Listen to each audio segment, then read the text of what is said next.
is your girl Verdi, and it is another episode of EcoPod where we explore the fascinating water-filled research, lab coats, and behind the science. And today we are sitting with the beautiful lady, Linda. Hi. How are you? I'm good, thanks, and you? I'm breathing as always. So, standard procedure. What leg do you fall under in the WRG department?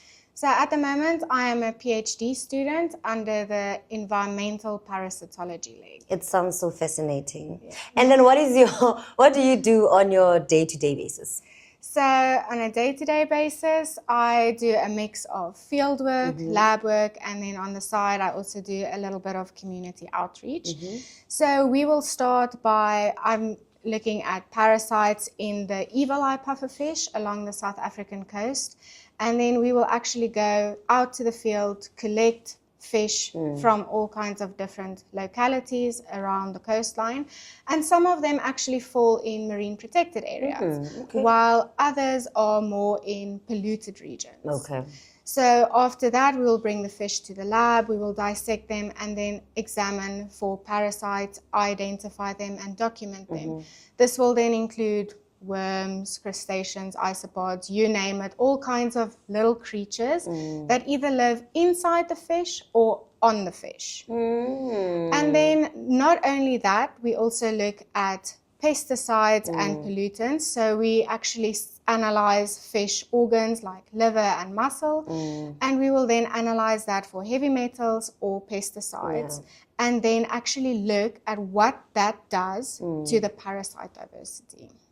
So it's actually a whole integrating system using toxicology, taxonomy, and also sometimes a little bit of ecology.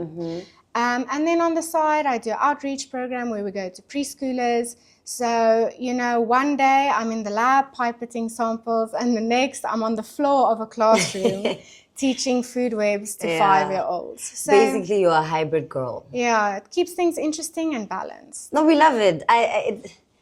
Yeah, you're talented, my sister. So in one of your PhD articles, you've stated that parasites are found within the hidden biodiversity, right? So I want to understand, what is that one thing that people misunderstand about marine parasites?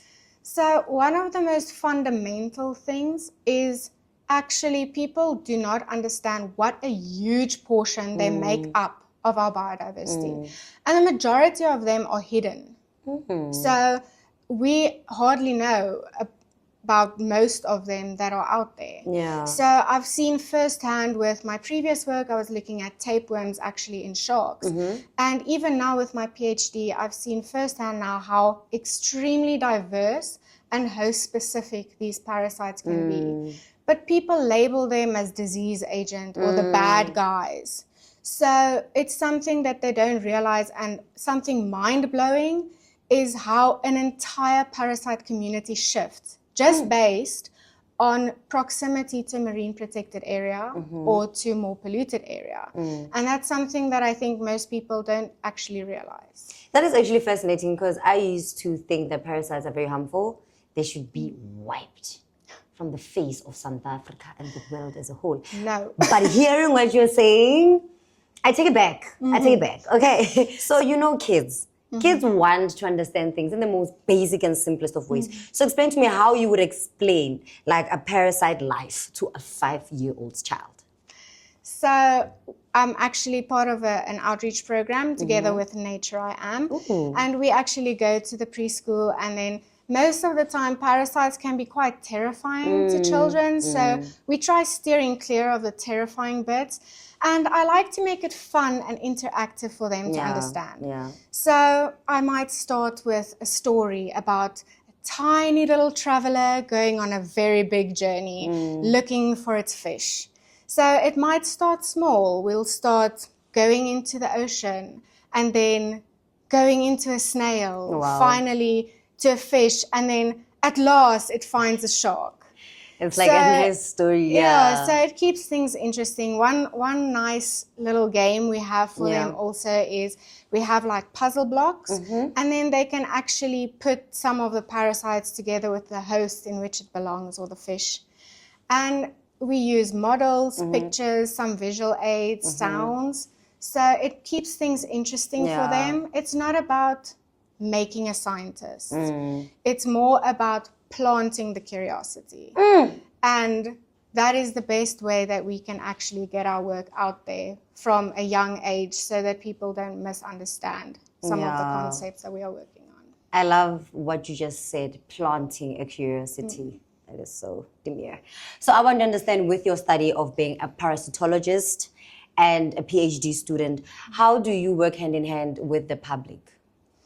So we do a lot of also like the outreach programs, and then we also have a whole lot of bigger community outreach where the whole group forms part of it, doing Fish Day, almost the same concept as what we do with the preschoolers. And then also we engage in scientific conferences where we can actually portray our work.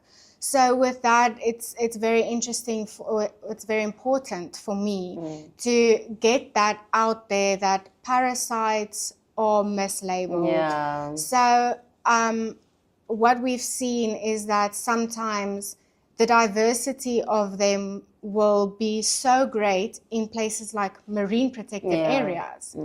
And obviously it's because the area is not only protecting the fish, but it's actually protecting the entire network. Oh, okay. So if you see abundances depleting, going down, intensity of infection going lower, that's a big red flag. And we need to get that out there so that people can understand what's going on in our environment and not.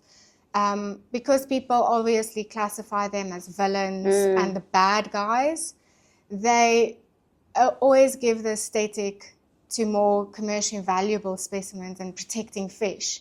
But if one fish goes, a parasite needing 3 or more organisms for a life cycle, you will also lose the little guys, which we don't even know is there, and actually doing nutrient cycling in the environment. So one of my biggest statements that I reiterate at conferences is equal rights for parasites. Always look at the little guys too. Yeah. No, they matter. Yes. Oh, Sham, not everything is a villain on our earth. Love it.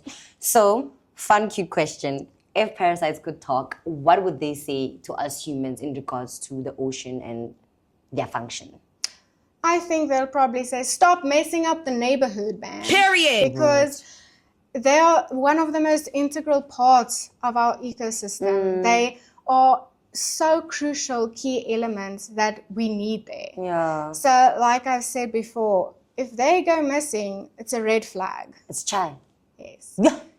So now it's time for our fun random questions. Would you rather? So let me explain how it works. Okay. I'm gonna ask you, would you rather this or that? You either choose this or that, we move. You don't have to explain yourself. Okay. I don't need explanations. Okay. Okay. Are you ready? Yes. Field work or lab work? Fieldwork, definitely, 100%. Endoparasites or ectoparasites? I think that is a bit more of a tough one since I'm working with both, but I think I'll stick to my babies, the endoparasites. Oh, cute. Wild hosts or lab models? I prefer the lab, or not the lab, the wild host, sorry. Okay, I know I said don't explain, but what are wild hosts? So that will probably mean hosts or fish that are caught in the wild, in the environment, instead of laboratory fish. Sharp. I feel sharp. Molecular ID or morphological ID? I like my morphological ID. Okay, what does that I'll work with? stick with that. So that's more taxonomy, looking at staining, measuring, actually looking at the specimen and not just the genetics. I kind of cheated because I kept on asking you, but you were not. It was me asking you. So you see, I gave you permission. Yes. But thank you so much for educating me on that. Pleasure. Thank you so much for tuning into today's episode of EcoPod, where we explore the fascinating water-filled research, lab coats, and behind the science.